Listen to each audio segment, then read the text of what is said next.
Oui, merci beaucoup, Monsieur le Président.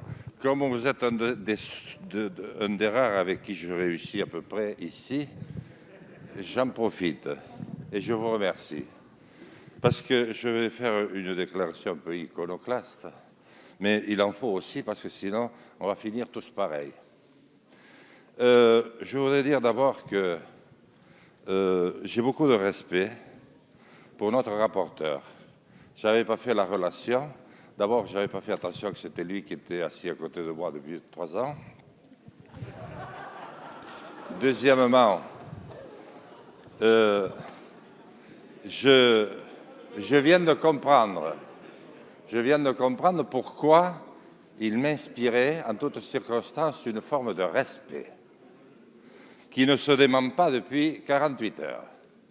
Je veux parler de Jean-Michel Fauberger et j'ignorais totalement... Quoi? Fauberg. Excusez-moi, Fauberg. Et j'ignorais totalement qu'il avait été le patron du RAID. Alors là, moi je dis, pour une fois, on a quand même des spécialistes pour parler de quelque chose. Troisièmement, j'ai bientôt fini, ce sera ma seule déclaration, mais Fauberg a des nerfs d'acier, Monsieur le Président. Je l'ai vu. Il sera réélu. Ensuite, j'ai marché avec Darmanin. Oui, c'est vrai, à Tourcoing, entre Tourcoing, pendant les fêtes, vous savez, c'était à l'époque où j'ai fait 6000 km à pied, parce que j'avais détecté qu'il y avait un problème en France, dont nous parlons aujourd'hui d'ailleurs, pendant 9 mois. Le seul qui s'est intéressé à ce rapport était un jeune homme à l'Élysée. Il était secrétaire général adjoint. 2 ans et demi plus tard, il a dit, en faisant le tour du salon, en marche, et ça a marché.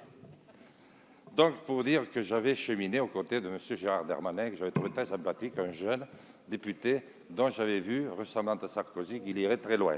Tout ceci pour dire que je suis heureux que dans cette loi, on reparle de garde champêtre, parce qu'on revient là, aux fondamentaux, et qu'il ne faudrait peut-être pas voter, si je peux me permettre, cette loi comme ça, in abrupto. Déjà, le fait d'en parler tous ensemble est considérable, mais elle ne va pas régler le cancer que nous avons dans nos banlieues et le problème que nous allons devoir trancher entre le fait de savoir s'il faut visualiser les policiers ou pas. Mesdames et messieurs, et surtout Monsieur le Président, je vous remercie.